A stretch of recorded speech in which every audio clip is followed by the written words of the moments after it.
Hello, everyone. Once again, it's Dr. Andrew Heyman. Happy to be back with you to discuss now the treatment protocol for chronic inflammatory response syndrome. This is both the standard approach that's been studied and published in several randomized controlled trials.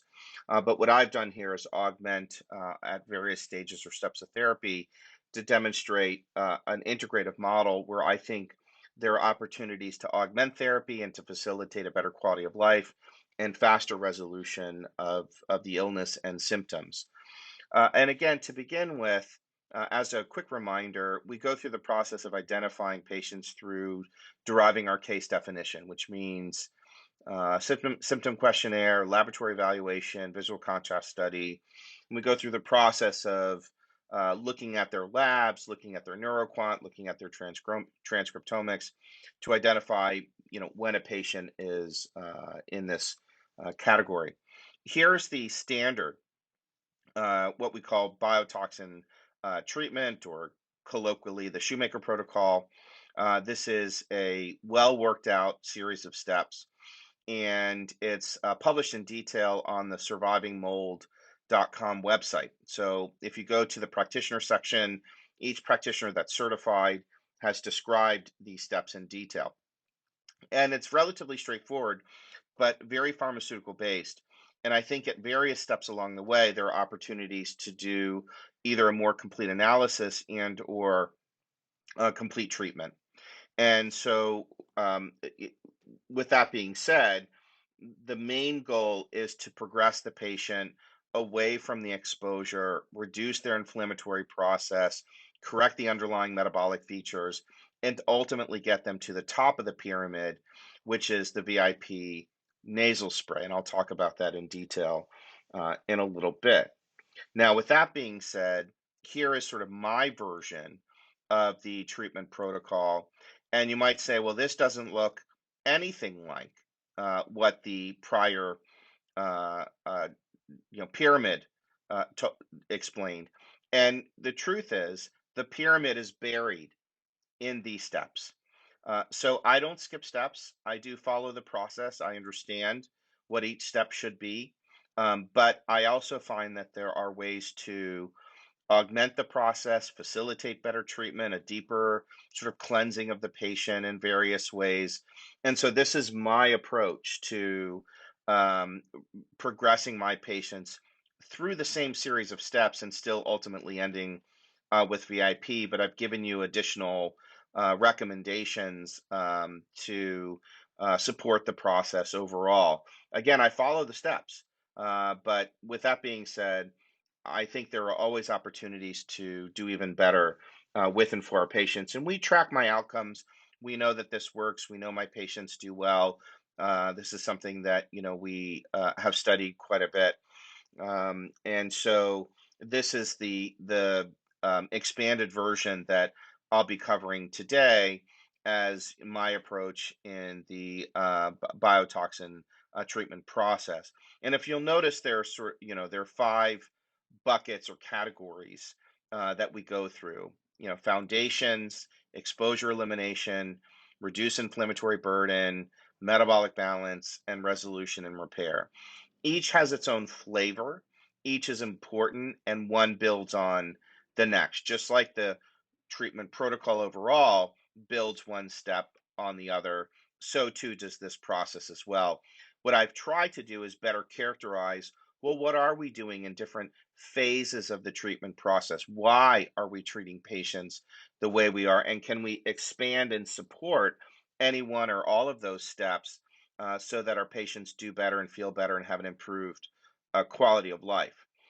So the foundations is really about gaining a bit of control of the diet, helping with stress and sleep, and beginning the process of reducing inflammation in the brain. This will be further augmented with the uh, section three, reduce inflammatory burden, as we add in some other agents. And then we also mix in the necessary requirement of dealing with the exposure, whatever that might be. So as we go through the process, there's an order, and the order matters. The way I describe it to my patients is the first block or phase is really devoted to reducing inflammation first in the brain, as signaled by passing the visual test, and then reducing a secondary source of inflammation, which is the marcons that resides in the deep nasal passages. And this is the staph type organism that releases a paletoxin and worsens the underlying state of illness. What it doesn't do is lead to a localized sinusitis. So it's smart enough not to draw attention to itself. And then finally, the third component of the first block is in the lower left-hand corner, GI health, which is really helping to balance food intake. I generally do a food panel, and this is to reduce the third engine of inflammation, which is the gut.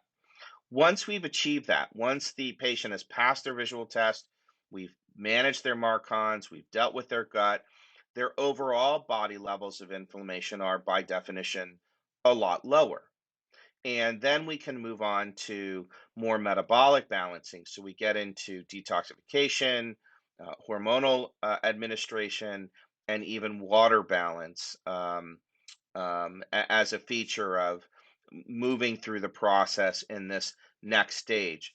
You will also find, and this is, pretty consistent, that if you have a patient that you mistakenly believe that the cause of their symptoms is a hormonal balance, for example, or you try and detoxify them and they don't feel better or they feel worse, it usually means there's a lot of inflammation in the way. And I've certainly made that mistake where I'm treating a patient and I think that, their illness is derived from one thing, and we measure their hormones or we measure their toxin levels and they have heavy metals or chemicals, but that's not really the cause.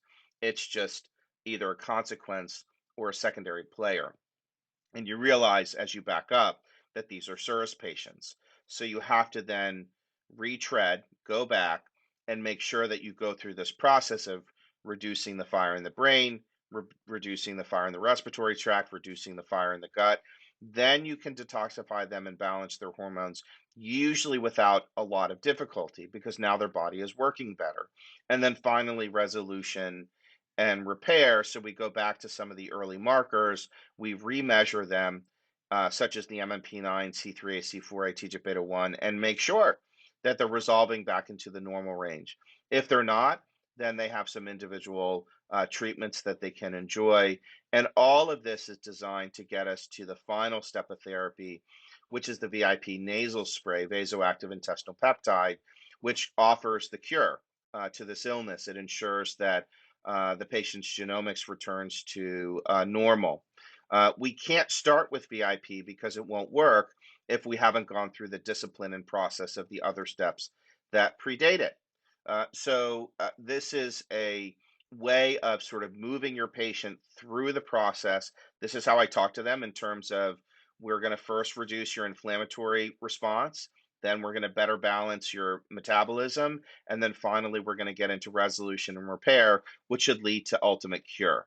And they get that. They understand sort of what that means in a broad perspective. I think it's easier in some ways, even though this looks more complicated, than just talking about the traditional treatment protocol. And again, make no mistake, I go through the same steps of the process as the published work, but I add in a few other things along the way that I think really help the patients as well. And this feels more natural for me as an integrative approach to the patient. Now, with that being said, there are some critical steps of therapy that do require the treatment pad, if nothing else, the last step, which is VIP. So, unfortunately, for practitioners who uh, don't have access to prescription medications, there are elements of this that would be very hard to complete without access to a pharmacy, especially compounding pharmacy. But what I have tried to do is show you all the areas where you can leverage the natural toolkit in service of these patients as well. And these are absolutely worthwhile strategies overall because I find that just using the prescription pad with the strict protocol, the patients don't do as well as with this sort of augmented approach. So let's start with foundations: the low inflammatory diet, stress management, sleep support, lipid replacement, and reduced neuroinflammation. I do begin with a low inflammatory diet. Patients often ask. I tell them it's not a heavy lifter, though. If they want to start manipulating what they're eating, that's fine. But if you're a biotoxin patient, food is not the way you got into this mess, and it's not how you're going to get out. Now, certainly with other chronic illnesses, that's not true. Food can be a major lever in terms of getting people better. But unfortunately, in a biotoxin process, if it's mold or Lyme or whatever it is, they're not going to get better with just food alone. But if they want to work on their diet, I tell them let's do a low inflammatory diet. There is a specific step, the third step in therapy, where I do measure food sensitivities. But before then, I'll give them some general recommendations. Um, Beyond that, I start thinking about the fire in the brain, the fire in the body, and as it relates to certain sort of general illness categories like stress and sleep. So we start talking about what is their level of stress and stress resiliency. And as we do some measurements as well, I might determine that they need some additional herbal support in that regard. And I'll go through the different herbs that I typically use, often in combination. So, combination A, ginseng, Cordyceps, schisandra, is for an individual who has overwhelming stress and usually a low cortisol curve. Relora, and holy basil, I typically reserve for high cortisol. Sleep support, this is up to you. I'll typically use melatonin, theanine, holy basil, and then lipid replacement is key. I'm going to get into this in a little bit of greater detail, along with Resolvins or omega 6 and 3s. And then finally, we go right after the neuroinflammation with some special things like an RG3 nicotinamide nasal spray, curcumin, peptide BPC 157, which stands for body protection compound, magnesium, and then also sugar control. The brain does not like the patient being in a hypometabolic state or aerobic glycolysis. I'll go into this in some detail in my transcriptomics talk, but I do want to alleviate some of the metabolic burden of glucose disposition by offering some sugar support. So let's start with the mitochondrial cell membrane. And, this is a really important concept to understand because phospholipids are a key feature of cell to cell communication, initiating the inflammatory process, cellular respiration, intracellular, efficiency. There's a variety of functions that the phospholipid bilayers play in sort of orchestrating or facilitating normal cell activity. So we want these phospholipid chains to be fluid. We want them to be normal. We want them to be healthy. But in this illness, we know that the inner membrane and the outer membrane start to change. So, what is the normal composition? We understand that the lipid composition of the inner membrane is actually different than the outer membrane of the mitochondria, and that phosphatidylcholine and phosphatidylethanolamine are the most abundant types of phospholipids in the inner membrane. However, the concentration of PE is slightly higher in the inner membrane compared to the outer membrane, while the opposite is true for phosphatidylinositol. And one of the biggest differences between the outer and inner lipid composition is the greater concentration of cardiolipin that's found in the inner membrane. So phosphatidylcholine is probably the most important of all of them. It's tubular or cylindrical in shape. It is a major component of the double lipid bilayer, and the tails of different PC molecules face each other, while the polar head groups face the aqueous environment. And in eukaryotes, phosphatidylcholine is required to maintain the structural integrity of cell membranes, and it's a major component of the bile, the lung surfactant, and lipoproteins, as well as the brain itself. So the brain has an enormous amount of phosphatidylcholine as part of its physical content. It's a major constituent of the mucosal lining in the gut. It supports normal liver function and bile flow. You can't sort of overstate how important phospholipids are in the role of this illness, both cellularly and extracellularly. And despite its large abundance, it's actually imported into the mitochondria from other cellular sites. So we need to have structurally normal or intact phosphatidylcholine for a normally functioning cell. Phosphatidylethylamine is the second most abundant in the mitochondrial membranes, comprised about 30% of the phospholipid mass, and is the most abundant non-bilayer forming phospholipid in the mitochondria. In the inner membrane, it's a crucial component necessary for maintenance of mitochondrial morphology, and it's shown to play a vital role in oxidative phosphorylation that is part of the process for ATP production. Stick that away in your head, because we know that as the phospholipid bilayers change, it is consistent with the mitochondria switching from their pro-oxidative phosphorylation state, which is their M2, into M1, which is a pro-inflammatory reactive oxygen species state. Again, so what that really means, and I've talked about this in the context of the cell danger response, is that the mitochondria go from energy plants into battleships.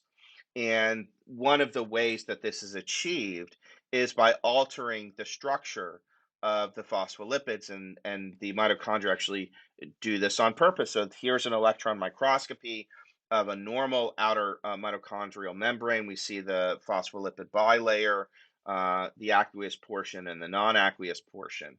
And we know that we can derive or identify lipid abnormalities in those M1 mitochondria that shifted into battleships. And the idea is that the mitochondria have changed their activity to suit the needs of a threat. And one of those needs is to ensure that the cell membranes are stiffened. And they do this on purpose, once again, to either prevent egress or ingress of a cellular threat. And this is an amazing feature of how the cells defend themselves. So they wall themselves off from their neighbors, and they try and ensure that if there's a pathogen that is either entering the cell and taking over machinery to replicate, it prevents egress, or if there's an extracellular pathogen, it's trying to prevent ingress. So that's amazing to me that this is why we see these lipid abnormalities. It's part of the cell danger response, and it happens almost immediately. It happens almost immediately, and it's part of that innate immune signaling, where those G protein coupled receptors are activated, and we see priming of that purinergic signaling that then changes the cell chemistry to produce these abnormal lipid conformations. So they do this on purpose, but now they're making these aberrant, very long chain fatty acids. This is a critical feature of chronic infections, inflammation. The cells are doing this on purpose, but now they're forming these lipid rafts and ceramides containing oxidized and toxic lipids with destabilized cellular membrane architecture. So in the short run, this might be adaptive, but in the long run, it's not adaptive. We also know that certain pathogens have evolved to capitalize on these lipid changes, and even Lyme feeds on these oxidized lipid compounds. They prefer it. So for a long time, I used to measure, and I would, in most of my patients, assess the balance of their phospholipids, whether it was looking for very long chain fats or renegade fats, trans isomers, or saturated odd fats. But I knew over time that a lot of these patients, by definition, once they entered the CDR, would just produce abnormal phospholipids as part of the cell defense set of activities. So instead, I would just start replacement. And you can see in my protocol that right away I start patients on a mixture of phospholipids, and I use an agent that has phosphatidylcholine, phosphatidylethylamine, and phosphatidylinositol. And that means I'm beginning to target both the outer and inner membranes of the mitochondria, as well as the outer membrane of the cell itself. And there's a lot of literature on phospholipid replacement in fatiguing illnesses and metabolic derangements. So you can't go wrong in terms of phospholipid replacement. In addition to that, I like to help the body begin to turn off the inflammatory process through these specialized pro-resolvin mediators. And these are those small compounds, the resolvins, protectins, and merisins that I mentioned before, bind to G protein coupled receptors on macrophages, on activated macrophages that are in that M1 pro inflammatory state, and they shift the macrophage back to its more sedate M2 anti-inflammatory state. We know that SPMs, specialized pro-resolvin mediators, reduce inflammation. They're also incredibly good at reducing pain levels and again returning that macrophage into its more cleanup crew state. And we also know that resolvins, protectants, they work sort of throughout the body, which includes not just macrophages, but in our case, what I like is we know that they do the same with microglial cells in the brain that in particular have the same sort of activity. So as microglial cells activate into their M1 pro-inflammatory state, resolvins are able to bind to them and turn them off. So this is another strategy of reducing inflammation in the brain. And it's a very good one. We ran a clinical trial looking at SPMs, and they work actually quite well in that regard. In addition to that, I like to add in some butyrate because butyrate over time will burn off some of these oxidative fats that have accumulated in the cell membrane. So this is a short chain fatty acid that has the capacity of beta oxidizing the abnormal fats that are present. Now, I don't normally start this right away, but I put this in here to suggest, okay, there is an opportunity to facilitate this process in terms of overall lipid replacement. So I do a combination of the PCP-EPI, so it's 1.8 grams twice a day. I'll add an omega 6 and 3 in a 4-to-1 ratio, as well as the Resolvens. And then ultimately, I'll add in butyrate to help reorganize the cell membrane, burn off or beta oxidize the abnormal and long chain fats. This comes a bit later in the process, and I'll show you where that occurs. And then even can add in some wheat germ oil to strengthen the membrane. Beyond that, what do I do further to protect the brain? Well, we have access to a variety of different important compounds, one of which is a derivative of Chinese ginseng called RG3, and it's a triterpene saponin that is within the ginsenoside family. And we know that there are two major lines of ginsenosides. There's the RG line and the RB line. And so there's RG1, RG2, RG3, RG4, and so forth. And then there's the RB1, RB2, RB3, RB4, and so on and so forth. And it turns out the School of Pharmacy in Beijing had isolated RG1 and RG3 as the most anti inflammatory for the brain in particular. It was a real breakthrough in its isolation and specifically to be able to target the toxic processes in the brain and also microglial activation. So it's been studied in Parkinson's and Alzheimer's. In particular, it reduces oxidative stress and inflammatory cytokines. It increases survival rate of neurons, and it attenuates that NMDA receptor for neuroexcitation. So the dose we do is a 2 milligram nasal spray, two sprays twice a day, taken as 3 months on, 2 weeks off. Um, Usually, they need to be on it for at least 4 weeks before beneficial effects can be seen, and there are slight anticoagulant properties. I also combine that with the nicotinamide riboside. So, this is a very interesting compound that's a derivative of vitamin B3 and a precursor, direct precursor to NAD. And NAD is, what activates the sirtuin pathways, but also has very potent neuroprotective qualities, just like RG3, and it's very anti-inflammatory for the brain. It induces longevity and improves metabolism of neurons, and it regulates sirtuin function and subsequent regulation of oxidative metabolism. A lot of this work had been going on at Harvard in the early 2000s, looking at NAD as a candidate compound for all sorts of neurodegenerative processes. And what they found really was extraordinary. NAD is a really incredible molecule, and nicotinamide riboside is the direct precursor, can raise NAD levels in the brain. And so we know that even in mouse studies, the introduction of nicotinamide improves endurance, improves oxidative profile, respiratory capacity, and muscle mass. Activation of this pathway is linked to decreased beta amyloid plaquing in Alzheimer's, turns on PGC1 alpha, so there's better disposition of glucose and cell energetics. And it overall promotes a more efficient cell metabolism. You can get this orally in a dose of 250 to 500 milligrams daily, but we do it as a 50 milligram nasal spray and combine that with the RG3. So the RG3 plus nicotinamide is one of my heavy lifters with respect to reducing inflammation in the brain and encouraging repair right away. So a lot of these patients report brain fog, cognitive decline, poor focus and concentration, loss of executive function. So I often get them right on the RG3 nicotinamide. Beyond that, below the cell membrane, we also want to take into account cell signaling pathways that ignite that inflammatory process and all the intermediary steps that could be targets around the activity of the DNA. And this gets into MAP kinases, which essentially are the enzymes that play a role in cell processes such as proliferation, the stress response, apoptosis, and immune defense, and they're necessary for cell differentiation, development, learning, memory, and secretion of paracrine and autocrine factors.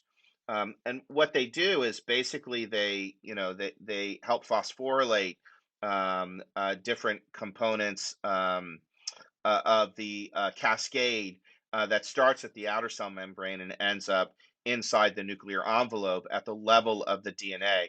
And there are three well-defined pathways in that regard. There's the ERK pathway, the June pathway, and the P38.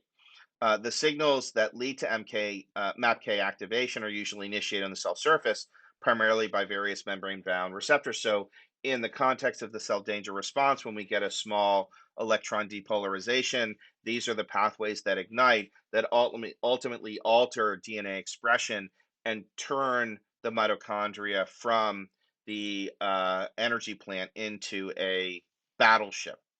And we know that certain pathways are linked to various disease states. So the P38 pathway has been linked with Alzheimer's. So there's a variety of interventions that are being developed in that regard. So here are the pathways.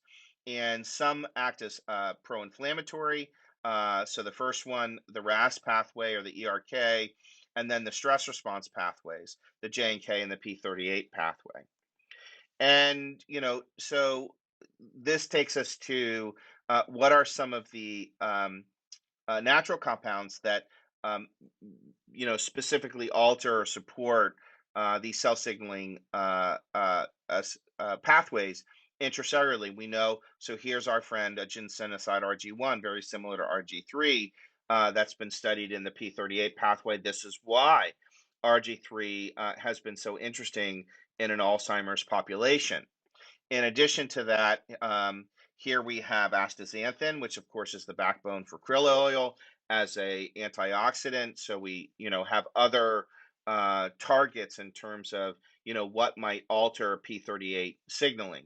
We also know that hinokiol, which is a derivative of magnolia, L-theanine as well, which is derivative green tea extract, also inhibit the P38 pathway. So here is a list of all those P38 pathways, and then here are the number of natural compounds that we often use in our practice. And now we know why they work. It's because they're attenuating or decreasing activity in the P38 pathway, which alters beta plaque formation in the brain, reduces neuroinflammation, and protects the central nervous system overall. And when we look at all the pathways intracellularly and we sort of scan, well, what are the compounds that we'll typically use in our practices? This is why many of them work. The quercetins of the world, curcumins, green tea extracts, berberine, the ginsenosides, here's RG3. A lot of things that you typically use are this is where they're working to change cell signal transduction. So, what are some of the compounds that I like to use when a patient is under psychological or physical stress? Well, rhodiola, of course, which is a second generation plant adaptogen. It's specifically been used over years to support the stress response and balance cortisol, decrease anxiety, improve mental and physical performance. There's a variety of human studies on rhodiola and its ability to return the individual back into its adaptive state. I've talked about this in my lecture on stress and the immune brain connection. There's been a number of systematic reviews and multi-center trials to demonstrate that rhodiola improves performance, physical, mental, and mood stabilization. Cordyceps, which is caterpillar mycelium, it's an adaptogenic as well, decreases oxidative stress and supports kidney function. We use cordyceps quite a bit, improves cellular oxygenation, which is excellent in CIRS because of its conditional state of lowering VO2 max. It increases sexual vitality in both men and women, and it has direct action on sexual center of the brain and the HPA axis. So in 2014, there was a nice Cochrane study, a big review of 22 clinical trials, almost 2,000 subjects, and cordyceps was shown as an adjuvant to be supportive for chronic kidney disease. So I like cordyceps for its stress-related capacities, its improvement of VO2 max, and its supportive renal function. It's one of the few botanicals that works nicely in that regard. So here's one. Here's a study in 2010, clinical trial, small study versus placebo, and it improved metabolic threshold because it improves oxidative phosphorylation and ventilatory threshold, which we know is significantly decreased in CIRS. Now, here's another interesting compound, Thai ginseng. It's a black ginger in the ginger family, and it's a flavone, but it improves mitochondrial biogenesis by increasing energy and improving stress reduction. So there's some smaller human studies on this. We like it quite a bit. It's quite strong as a botanical. It's very good as an adaptogen, and it's been shown to decrease stress based on the Hamilton Anxiety Rating Scale. Improves weight management by turning on the SIRT pathways and PPAR gamma for more efficient burning of energy. It's a phosphodiesterase inhibitor, so it improves or dilates blood vessels. We like that in CIRS. And traditionally, it's been used in erectile dysfunction and improves athletic performance, which a lot of the adaptogens have shown. So here's a small clinical study, 100 milligram dose, improved while body energy expenditure significantly at 60 minutes. And there's another study reported no benefit on sprints. So you always get these mixes, but overall, I think the literature is quite supportive for Thai ginseng. Schisandra. Schisandra is a Chinese medicine herbal adaptogen. It's hepatoprotective, supports phase one in particular, neuroprotective, immune supportive, and most of the published research is out of Russia and China. It's reported to be anti-fatigue, and it stimulates the central nervous system and cardiovascular and respiratory systems for, quote, mental exhaustion, improves capacity for work. There's a number of Russian studies that we've uncovered for Schisandra. And again, it starts to sound similar to some of these other botanicals in terms of capacity for improved physical work and endurance, mental performance, decreased stress, and improved accuracy of movement. So I like all of those basically together. So we have formulas that include Schisandra, Cordyceps, Thai ginseng, and Rhodiola as a mixture and that's protective for the individual because they're under a large metabolic load. Now, if my patient has high cortisol in particular, I might reach for the next three products. So Relora, which is a standardized extract of magnolia and philodendron, it's been shown to have anti-anxiety and anti-stress properties. It improves cortisol balance, especially when cortisol levels are high. It helps people lose weight, and it comes in the standardized dose of 250 milligrams 3 times a day. In addition to that, it's been shown specifically to improve elevated salivary cortisol levels, improves mood, overall well-being, and decreased stress. Holy basil, also known in Hindi as Tulsi, elixir of life, has been around for 3,000 years in Ayurvedic medicine. Another adaptogen, I think it's very calming, especially for patients under high cortisol levels. It has some other properties like as an antioxidant, hepato and radioprotective, but we use it mostly for its stress resilient anti-fatigue. Here's one study in 2011, 1,200 milligrams per day for 6 weeks, showed improvement in stress symptoms versus placebo, no adverse events, and well tolerated. L-theanine, one of my favorite natural extracts. It's derived from green tea. It's been used for cognitive and mood support. It increases dopamine levels. It dampens PEA. It increases alpha wave state, and it's good for sleep if daytime drowsiness is a problem because it's not sedating. It's an amino acid extracted from green tea. It binds to the glutamate receptor, and it improves both GABA and dopamine. So you get the calming effects of theanine but also improve focus, which I like, and it won't induce drowsiness. Traditionally, it's been studied for anxiety, and there's a lot of studies out of Japan on L-theanine. It's one of my go-to products in that regard. Curcumin, I know that a lot of you probably use curcumin. So as we all know, it's a very potent anti-inflammatory, and I think it works well in the CIRS population, 500 to 1,000 milligrams twice per day.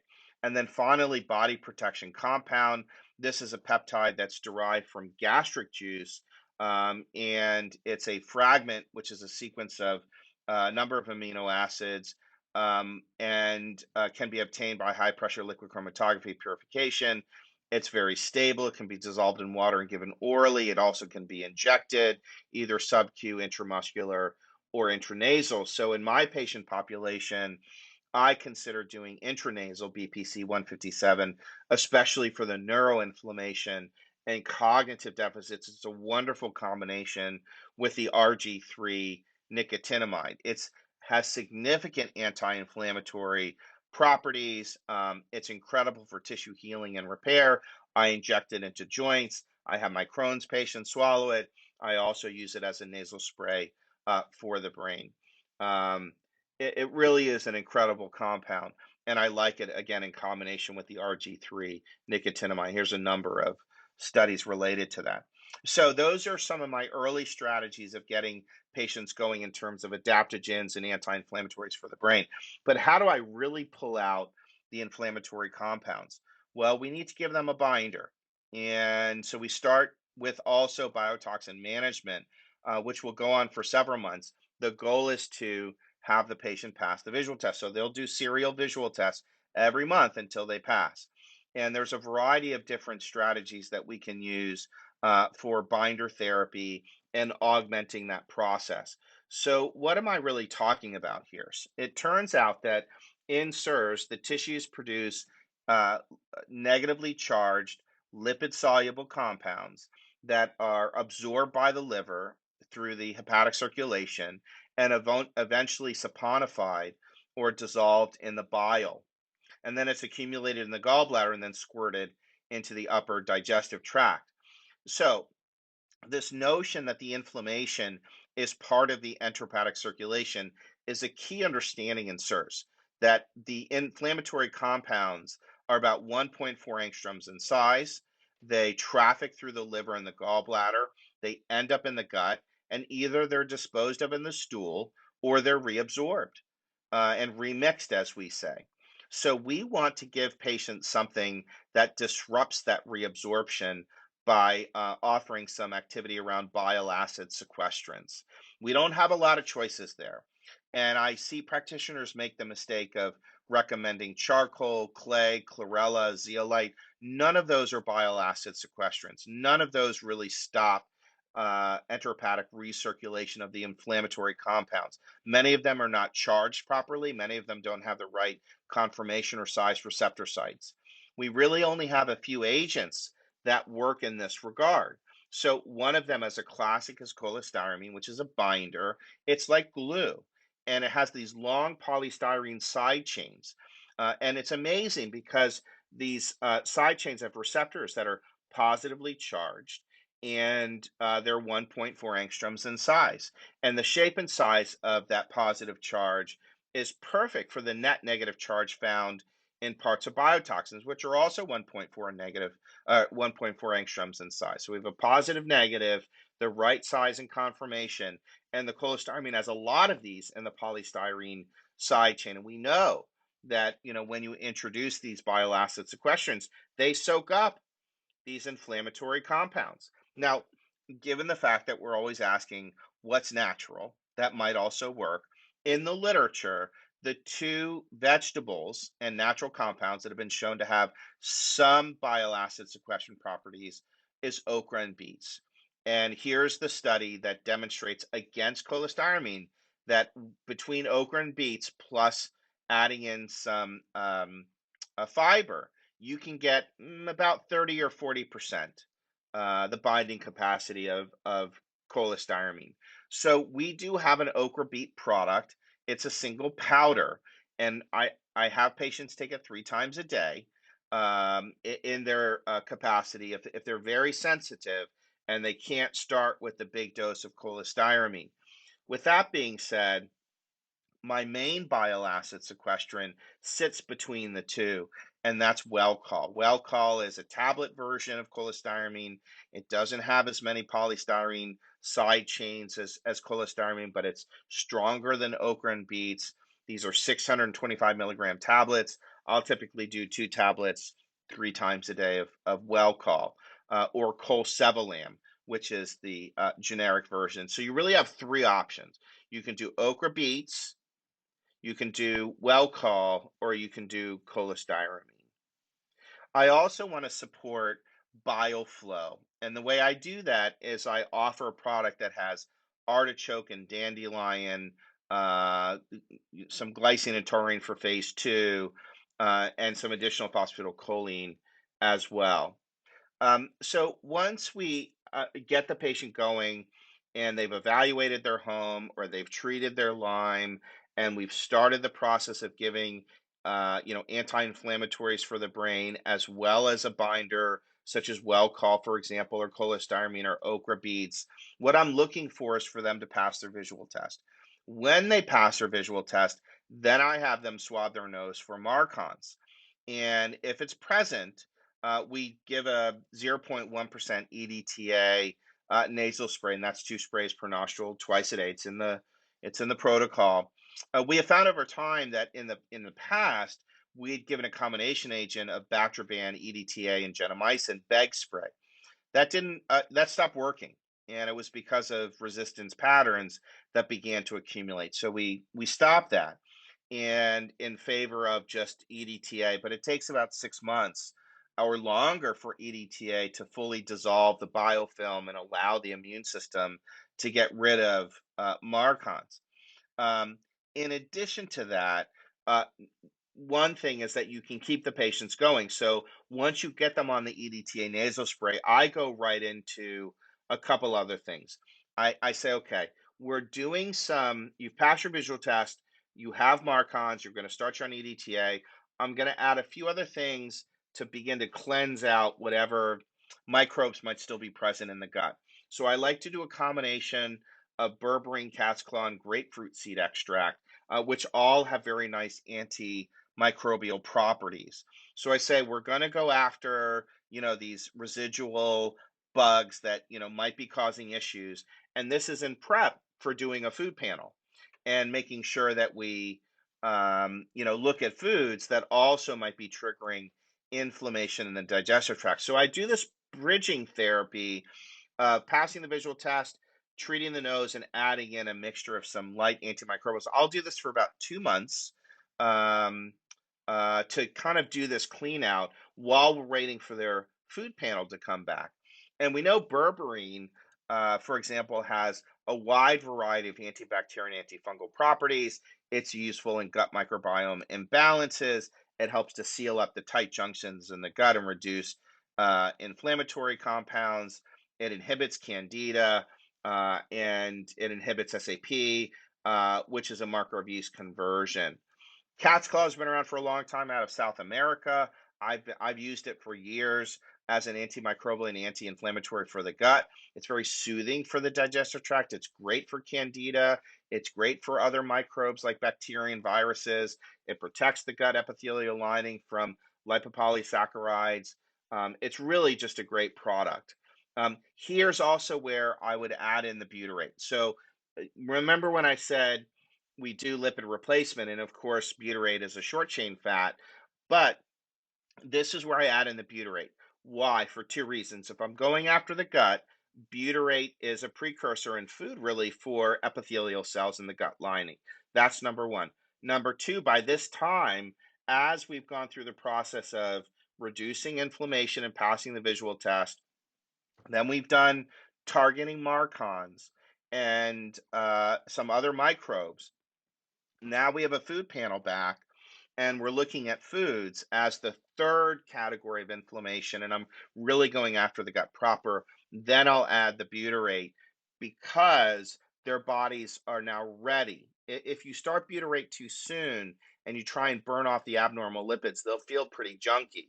But if you wait until their levels of inflammation are better and they're further down the path of therapy, butyrate is a wonderful adjunct for the gut in the gut step, but also you'll start clearing out the cell membranes even faster. So I like butyrate at this point because now I'm further enhancing mitochondrial function by burning off those abnormal lipids.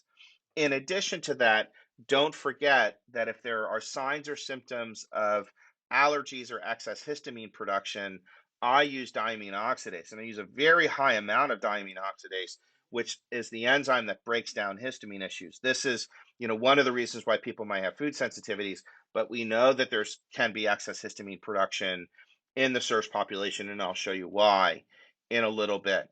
So once we go through that process of passing the visual test through a bile acid sequestrant and all the other products to reduce neuroinflammation, then managing the nose and adding in some of the antimicrobials, then managing the gut with a food panel and butyrate and the rest. Now we can move on to detox proper, some hormone balancing, which I know you all know well, and then also if they have some ADH osmolarity problems, I'll add in some desmopressin every other night for 7 doses total. So this gets us into that triad four. So triad two is gut immune brain, which we just basically dealt with. Now we're moving on to triad four, which is liver, lymph, kidney, and sort of the drainage organs. So I'm starting to think about chemicals and compounds and heavy metals that have accumulated in the tissue that I might want to further eliminate. And then that allows me to get into hormone balancing. Why do we do this? Because everybody needs it at some point. We all live in a toxic world. And this is my chance to allow patients to start draining not just of inflammation and altering metabolic activity, but also removing toxic compounds from the tissues. In addition to that, I really, want to make the distinction that CIRS is a biotoxin process with an abnormal inflammatory and metabolic response, right? So you want to get rid of the mold, you want to treat the Lyme, whatever the biotoxin is that stimulated the inflammatory process and abnormal metabolism.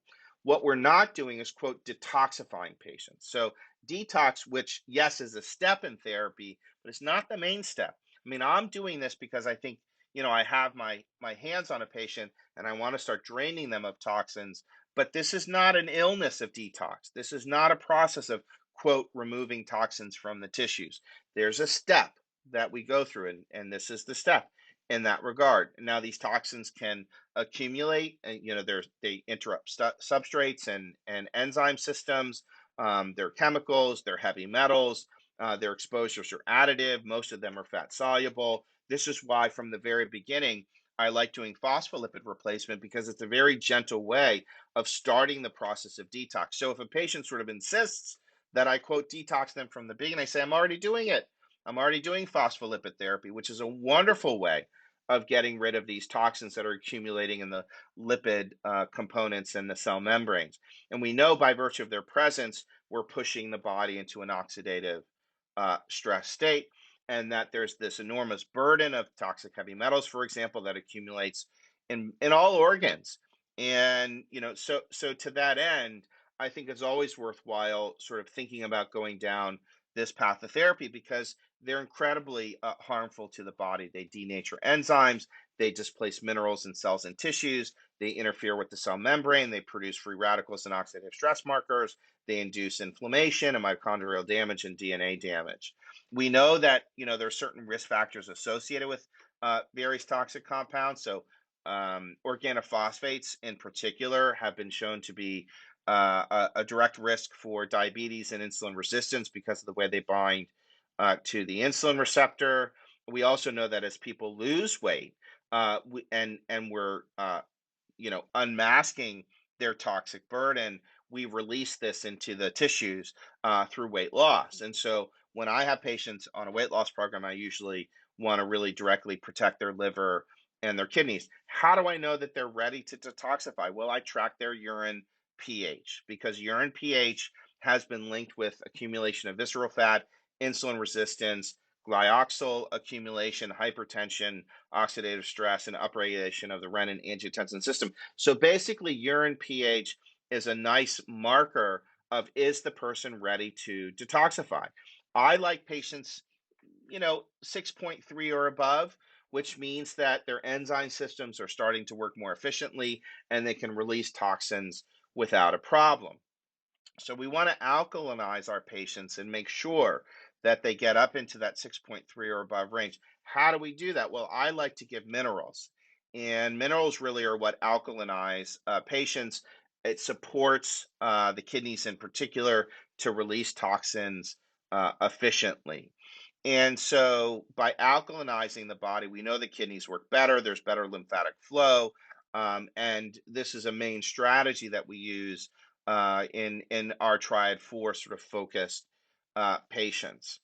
And how do we do this? So, what are some of the things that I do to help with Triad 4? Well, I like goldenrod, shatavari, and dandelion. So this helps with bile acid disposition.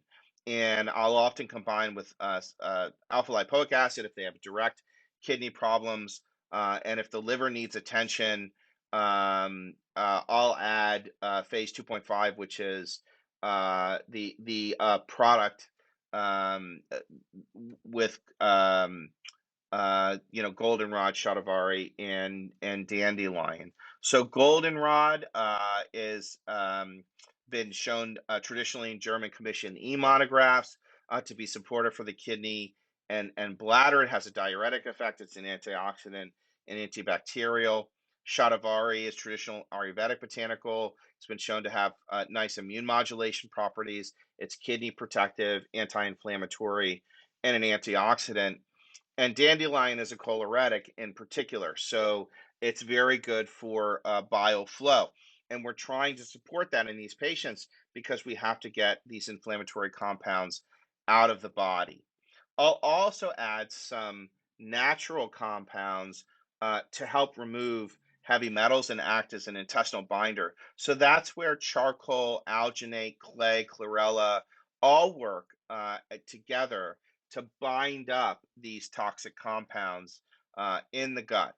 But again, I don't do this until I'm kind of way down the path of therapy and we've dealt with the exposure, they've passed their visual test, we've managed their Marcons, we fixed their gut, and now we can get into some of this replacement. And then finally, resolution and repair. So I go back and I remeasure MMP9 and the complement, or the alternate complement cascade, the TGF beta 1, and eventually get to VIP.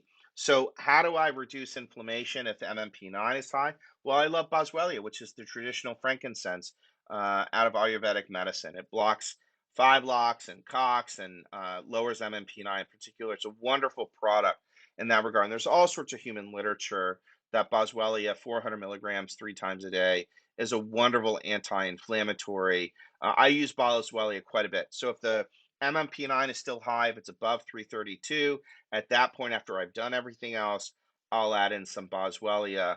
I also found some literature that if the TGF beta 1 is still high, carnitine and resveratrol have some nice properties to reduce TGF beta 1. But if you notice in the protocol, you can also use losartan, and you do 25 to 50 milligrams a day of losartan.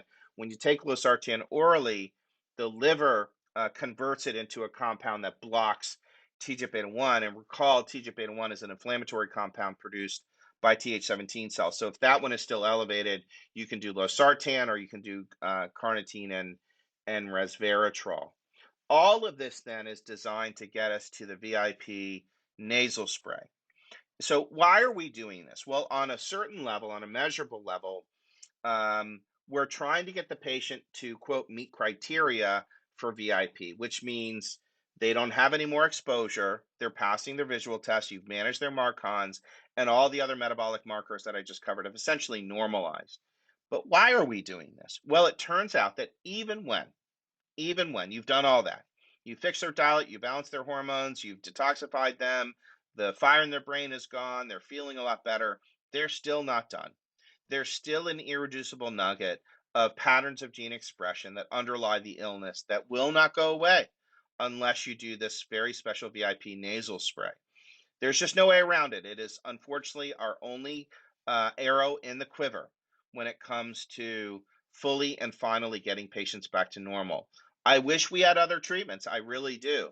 But we just know in our research that even when you do everything else first and you're this, wonderful practitioner that knows how to do all these other treatments, still yet there's this leftover set of genomic patterns that haven't returned to normal. Thank goodness we have VIP that does induce cure. So this is a naturally occurring peptide that the body already produces. We have two different VIP receptors. They line the blood vessels, they line the lungs, and VIP overall it has a variety of actions in the body. So it dilates blood vessels, it reduces inflammation, it helps to balance hormones, and it helps the brain heal. So, administration causes changes in gene regulation found in the mitoribosomes and for mitochondrial activity.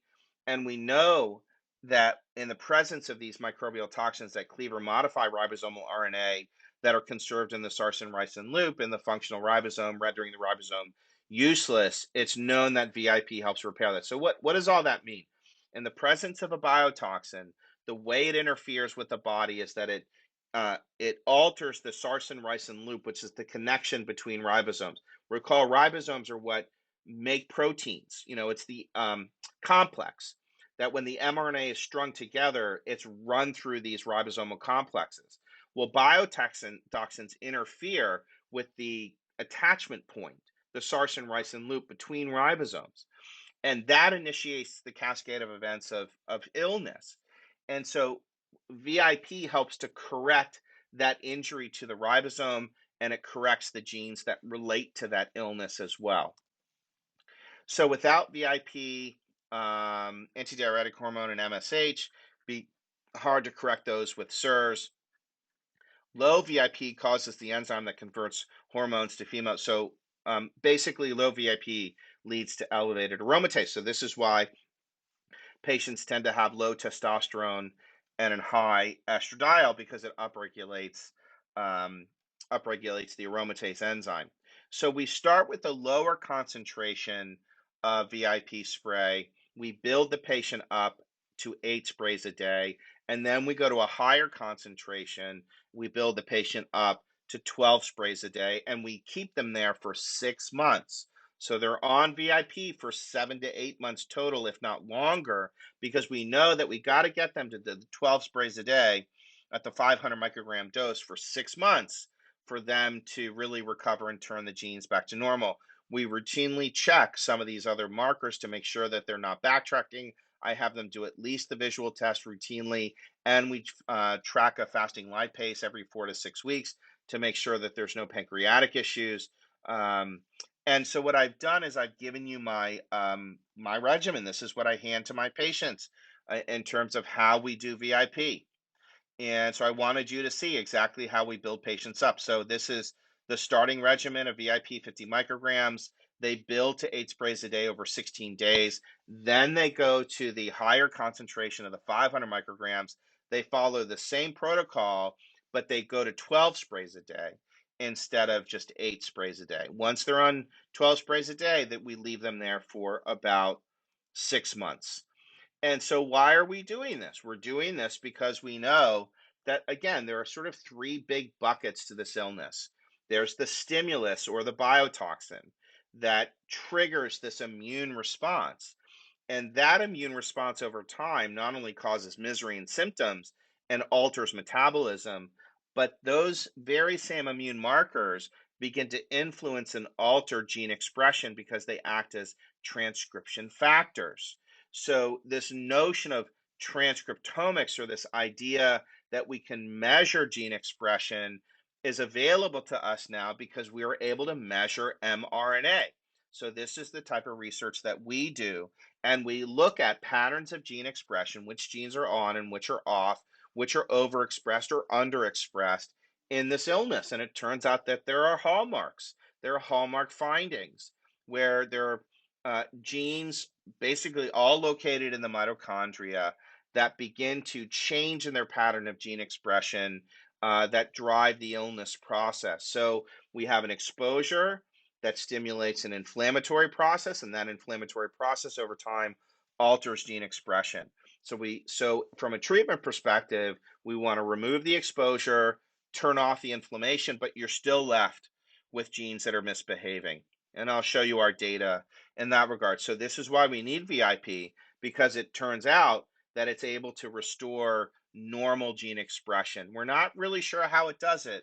We know that it does it. So transcriptomics is the field of study of measuring RNA production, which then tells us which genes are being expressed or not. And interestingly, genes are expressed on a sliding scale. It's not like they're a light switch that flip on and off. They have a range of expression, all within sort of a normal area, but then they can be overexpressed or underexpressed as well. So transcriptomics is our view. So here's a data set of ours. This is 50 research subjects. We're looking at about 900 genes in the mitochondria. And this is pre-VIP, meaning that patients have already gone down all the other steps of therapy that I've described, and they're waiting to get on VIP. They qualify for it. So we wanted to measure what are their patterns of gene expression. Blue or purple is sort of normal, and orange out to red is abnormal expression. So you can see just by eyeballing this that there are a lot of genes in these 50 subjects that are abnormally expressed. Then we gave patients 6 months of VIP therapy, and we remeasured them, and you can see that their genes returned to a normal state of affairs. This was an amazing result, and it showed in aggregate that genes were regaining normal express function because VIP is able to induce regulation of gene response. And that's a very complex set of epigenetic activities around the genome to ensure that genes basically go back to their normal behavior. So, again, this is pre VIP. This is all the other therapies combined, and yet still, until VIP, we don't get restoration and cure. Think about this, though. This is sort of both the promise and failure of what I would consider functional medicine. So, if you've detoxified your patient and balanced their hormones and fixed their gut and changed their diet and managed their stress response and they're sleeping better and their levels of inflammation are improved, and all the things that you normally do have been applied, and they're still symptomatic, now you know why. And that means two things. One, we know certain genes have gone back to normal pre VIP. We know that, and I'll show you that.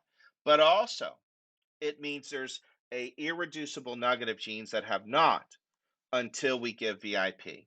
So this is both the promise and the peril of a purely functional medicine approach vis-a-vis, sort of all the natural approaches prior to VIP. And really kind of absorb that idea. It probably explains why you have a lot of patients still in your practice that no matter what you do, they're still fatigued, they have brain fog, they have aches and pains, they're bloated, their hormones are really hard to balance, and you just don't know why. You're not really sure what's there. Well, now we know genomics gives us a window in that regard.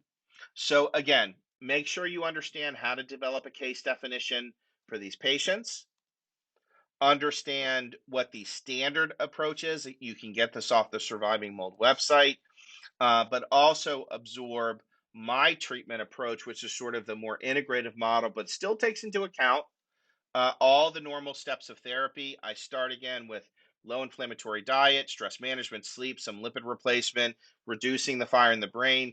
Then we take the patient down the path of therapy of treating infections and making sure that their house is remediated if that's the case. And I'll show you how we know those things too. That'll be in my next lecture in transcriptomics. And then we get into reducing the inflammatory burden. They need to be on a bile acid sequestrant, either cholestyramine, Welchol, or okra beets, and then the artichoke dandelion for bile acid flow, some multivitamin minerals. They pass their visual test eventually. Then we attack Marcons with their EDTA nasal spray for at least 6 months. I go into a bug elimination process for 2 months, cat's claw, berberine, grapefruit seed extract, and then we test their gut with the food panel. I'll add in butyrate, maybe some probiotics to clean things up. Remember the way I talk about it: reduce inflammation in the brain, reduce inflammation in the respiratory tract, reduce inflammation in the gut. Then they're ready to detoxify, which I mentioned, the charcoal and clay and goldenrod, shatavari, dandelion. Then we get into some hormone balancing, which you guys know how to do very well. And then we finally enter resolution and repair. I remeasure some of those serum markers. If the MMP9 is high, it's Boswellia. If the complements are still high, I'll do red yeast rice and CoQ10, maybe some additional fish oil. If TGF beta 1 is high, recall it's low sartan. It could be carnitine, resveratrol, bilberry, and then finally the VIP protocol. You can't do VIP until they're passing their visual test, you've managed their Marcons, we know that you've eliminated their exposure, and you've balanced these other factors. You've reduced their inflammation, their metabolism has been addressed, and those residual inflammatory compounds like MMP9 and the complement and TGF beta 1 have resolved. Then you do VIP. That's where the magic happens. Now, remember, even though you do all of that, there's still that residual patterns of gene expression that only, as far as we know, VIP takes care of. We're always searching for other solutions as well. So, thank you very much for your attention. And now I'm going to switch gears and I'll do another lecture on the deeper transcriptomics of this subject.